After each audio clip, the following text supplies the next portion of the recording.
नमस्कार मंडळी, मी वर्षा. तुमचं सर्वांचं मनापासून स्वागत आहे. तर इथं बघा, मी तुळशीमधली ना माती काढून दुसऱ्या कुंडीमध्ये टाकायची होती. जास्त झालती, पाणी पण बसत नव्हतं त्याच्यामध्ये आणि तुळशीवर रोग पण पडला होता. त्याची सगळी पानं तोडून काढली व्यवस्थित. आणि आज जरा बाहेर जायचं होतं, सांगालच मी पुढं. व्हिडिओ शेवटपर्यंत नक्की बघा. तर बघा, मला आज जायचं होतं घोराडेश्वरला. जवळजवळ 20 वर्ष झालं मी इथं पुण्यात राहते. मला जायचं चाललंय, पण त्याच्या पायऱ्या ते भरपूर उंच असल्यामुळे मला नाही का आत्ता नको जायला, परत जाऊ म्हणून असंच राहिलं. मग माझ्या मैत्रिणीचा कॉल आला मला की आपण जाऊया 4-5 जणी म्हणून. म्हणलं ठीक आहे. मग आता सगळ्यांचं सगळं उरकून जायचं म्हणल्यानंतर लवकर उठायला लागलं ना. तर 4:30 वाजता आम्ही उठलो आणि सोमवार दिवशी गेलं की खूप गर्दी असते, त्याच्यामुळे आम्ही एरीवारी जायचं असं ठरवलं होतं. मग आम्ही 4-5 जणी गेलो आणि जवळ आहे आमच्या घरापासून, तरी पण मला जायचं जमलं नाही आजपर्यंत. सकाळ सकाळ म्हणलं आता बाकीची कामं नंतर करता येईल. दारातलं व्यवस्थित सगळं उंबरा वगैरे धुवून घेतलं ना, देवपूजा रांगोळी झाली की बाकीची कामं करायला पण असं सुधारतं. त्याच्यामुळे बघा, इथं मी व्यवस्थित धुवून घेतले आणि कुंडीतली माती सगळीकडेच झालती. 2 कुंड्या फुटल्या होत्या, त्यातले झाडं पण वाळून गेलती. त्याचा शूट घ्यायला काही जमलं नाही. आज जरा घाईचा दिवस होता, म्हणलं पटापटा काम आवरावा. आणि आता हे सगळं झाडल्यानंतर अगोदर देवपूजा ही रांगोळी करून घेतल्यानंतर म्हणलं कपडे धुवून घ्यावीत. एकदा सफाई करायला चालू केली ना की समोर कामं एक दिसली की ती करावीच वाटतात, असं ते अर्धवट ठेवू नये. मग चपल्याचं स्टँड पण आता पावसाचे दिवस होते ना, चपले मातीतून आले की तसेच ठेवायची मुलं त्याच्यामुळे ते पण खराब झालं. ते धुवून घेतलं, चपल्या धुवून घेतल्या व्यवस्थित. आज काय ह्याच कामात 1-2 तास गेल्यासारखं झालं. कामं पण एवढी फास्ट आवरली ना की तो वेगळाच आनंद होता. एवढे दिवस झालं जायचं होतं घोराडेश्वर नाही का, सगळे म्हणायचे की वरती गेल्यावर छान वाटतं, असं निसर्ग भारी आहे. आणि 5 पांडवांनी ते स्थापन केलेलं आहे त्या टायमाला महादेवाची पिंड. हे ऐकल्यावर छान वाटायचं, पण सोबतच नसायचं कोण, फॅमिलीतलं पण कोणी येत नव्हतं सोबत. आता मैत्रिणी म्हणलं आपण जाऊया. आमचं 2 दिवसापूर्वीच ठरलं होतं की जाऊया म्हणून. मग मी तुमच्या दादांना विचारलं, परवानगी घेतली नाही का जाऊ का म्हणून. तर ते म्हणले जा. मग लागले तयारीला.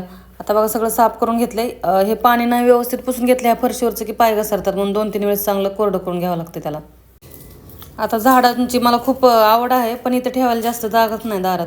समोर गेट आहे, इकडं जिन आहे आणि समोर गाड्या लागतात, सगळ्या पार्किंग आहे. म्हणून मी काय केलंय, 2-3 कुंड्या वरती ठेवल्यात टेरेसवर, जिथं कपडे वाळू टाकते तिथं, आणि दारात 2-3 ठेवल्यात. आता बघा, रोज दारात रांगोळी काढायची सवय झाली ना की एक दिवस रांगोळी नसली की करमतच नाही. मग किती घायचा दिवस असू द्या, रांगोळी म्हणजे काढतेच मी. आणि जर गुरुवारी स्वामींची सेवा करते ना मी, गुरुवारचं उंबऱ्याला हळदीचं लेपन करायचं, चांगलं असतं नाही का. ते सांगतात बघा, हळदीमध्ये लक्ष्मीचा वास असतो आणि बाहेरची इडापिडा पण काही घरात येत नाही बघा, ते असं असतं. आता ही बॉर्डर रांगोळी आहे ना, पूर्ण उंबऱ्याला मी काढली. लहान मुलं असली की बघा लगेच मोडून टाकतात, पण आमच्या घरात लहान मुलंच नाही, त्याच्यामुळं अशी मी काढत असते सगळीकडं.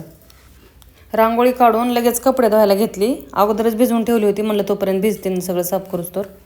कपडे धुवून नितळायला ठेवली आणि म्हणलं कांद्याचा जरा वास येत होता थोडासा. आईला किती वेळेस सांगितलं की जास्त देऊ नको, इथे शहरामध्ये राहत नाही हो. गावाकडे कसं पण असं पसरून ठेवलेलं असतं, हवा लागते. आणि शहरामध्ये कसं कुठं खिडक्या नसतात, खिडक्या असेल तर पण भिंती आडव्या येतात, म्हणजे असं हवा मोकळी लागत नाही त्याला. आणि कांदा कसं कांद्यात जात की लगेच नासतात, आणि एक नासलं की सगळं पोतं हक्क नासून जातं. त्याच्यामुळे म्हणलं चेक करावं त्याला जरा. आणि असं पण आम्हाला 12-1लाच जायचं होतं. 12-1ला सगळे कामं आवरल्यानंतर गेलं तरी, मग दिवसभर गेलं तरी काय टेन्शन नाही, असं ठरलं होतं आमचं. त्याच्यामुळे काय कामं निवांतच चालू आहेत.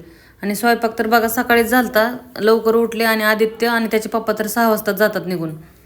आणि बारकं आमचं त्याचं उशिरा असतं, त्याच्यामुळे उशिराच उठतं, त्याचं काही टेन्शन नाही. लसूण संपलंय आता. 2 जुड्या आणले होते आईकडून.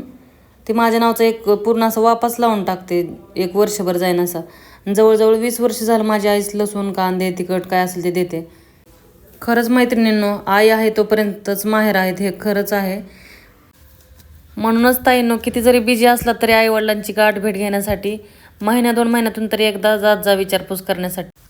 हे कांदे ना वरती असं वापरण्यासाठी किचनवर ठेवणार होते, पण आतमध्ये पोत्यामध्ये बघितलं तर 2-4 कांदे नासलेले होते, त्यामुळे सगळं पोतं खाली ओतलं आणि किचन खाली सगळे कांदे पसरून ठेवलेत. त्याचं काही मला शूट करायला जमलं नाही. आणि हे बघा, आता मी कपडे वाळू घालायला वरती टेरेसवर चालली आहे. आज काही जास्त कपडे धुवायला काढली नाही, रेग्युलरच काढली होती, मला उरकायचं होतं म्हणून. आणि टेरेसवर पण नाही कपाटीमध्ये कांदे ठेवले होते, जास्त आलते ना 1 पोत्याच्या वरती, त्याच्यामुळे ते बाकीचे जे थोडे होते तसेच वरती ठेवलेले एका टपामध्ये. त्याच्याकडे बघायला मला वेळच भेटला नाही. आणि आता जाऊन बघते तर त्यातले पण कांदे नासलेले होते, मग ते पण साफ केले. चला तर मग आता मला कॉल आलता की उरकलं का गं तुझं म्हणून सगळं. मग आता माझं आवरले सगळं, साडी वगैरे घालायची. आता वरती कुंड्यांना पाणी घालायला असं लक्षातच राहत नाही, कपडे वाळू घालायला जाते तेवढं, तरी पण बघा छान आले, सुकलेलं नाही, माती त्यातली पूर्ण सुकून गेली. चला मग आता चालले मी घोराडेश्वरला. आमच्या घरापासून जवळच आहे, लयत लय 25-30 मिनटं लागते बघा. आणि बसने जायचं होतं आम्हाला, बस नाही तर रिक्षा पण जातो तिथपर्यंत. सगळ्यांनी पांढरी कपडे घातले होते, पांढरा ड्रेस, साडी. माझ्याकडे पांढरी साडी नव्हती, ड्रेस पण नव्हता, त्याच्यामुळे मी पिंक कलरची साडी घातली बघा. आणि ह्या दोघी जणी ना सुरुवातच आहे अजून चालण्याची, खूप पायऱ्या आहेत म्हणतात. तर इथंच दमल्यात त्या, इथंच बसल्यात बघा. आणि आमच्यापेक्षा किती वयस्कर मंडळी तिथं वरती बघा, 70 वर्ष 80 वर्ष, ते आमच्या पुढे दणदण चालत होते. कुठून आले बाबा तुम्ही? चाकूर लातूर जिल्हा चाकूर तालुका. म्हणजे इथं पुण्यात राहता का? नाही चाकूर सप्ता भंडारा माळावर. हां. आणि तुम्ही सगळे एकाच गावचे का? बरं, आता एवढं वर चढणं होईल का? एवढं वर तुकाराम महाराजांना नेले तर तुकाराम महाराज आलते का वरती इथं? बरे होते म्हणा, आम्हाला काही माहित नाही, आपण कधी बघितलं का? 3 डोंगर पाहून झाले होते म्हण, भंडारा आपल्याला काही माहिती नाही, पण होते म्हण. त्यांचं ठिकाण कसं बसत होते ते आम्ही. तुम्ही किती वर्षाचे बाबा? माझं बघा 67 वर्ष. आणि तुमचं? माझं 60-65-70 वर्षाच्या जवळ गेला.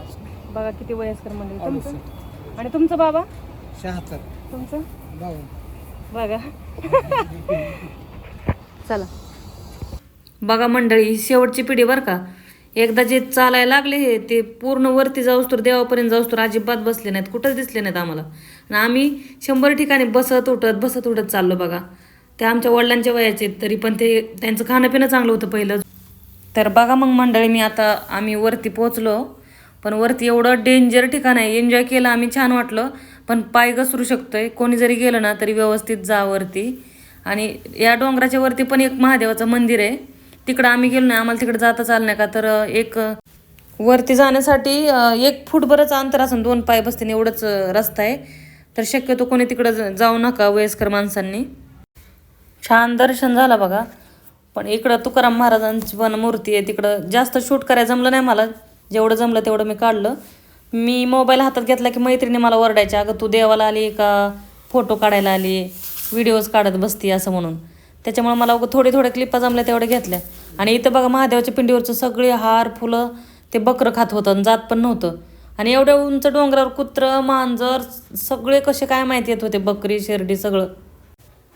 मंदिर बघा सगळं दगडात कोरलेलं आहे, अजिबात असं बांधकाम जास्त नाही आहे. आणि रस्ता खरंच डेंजर आहे बाबा, त्याच्यामुळे सगळ्यांनी जपून जा, स्वतःची काळजी घ्या. आणि व्हिडिओ कसा वाटला कमेंट करून नक्की सांगा. आणि कोण ताई तिथं गेले त्यांनी पण कमेंट करा की मी गेलते म्हणून. बघा देवाची लीलाच काय माहिती, एवढं उंच डोंगरावर विहिरीसारखा थोडा खड्डा, किती खोल आहे माहीत नाही त्याचा अंदाज काय, पण त्याच्यात निवळसंग पाणी पिण्यासारखं. दर्शन झाल्यानंतर आम्ही जिकडं जाता येईल तिकडं थोडंसं गेलो, फिरलो, थोडेसे फोटो काढले, व्हिडिओ काढले. आणि खाली डोंगर उतरताना काय नाही वाटलं, छान वाटलं, पण चढताना थोडंसं त्रास होतो, एकदम खड्या पायऱ्यात ना अशा. त्याच्यानंतर आम्ही खाली उतरल्यानंतर बसचं वेट करत होतो. आणि तिथं शेजारीच वडापावचा एक गाडा होता. ते एका मैत्रीण म्हणली की मला भूक लागली बाबा, मग सगळ्या जणींनी वडापाव खाल्ला आम्ही. असेच व्हिडिओ बघण्यासाठी चॅनलला सबस्क्राईब करा. बाय.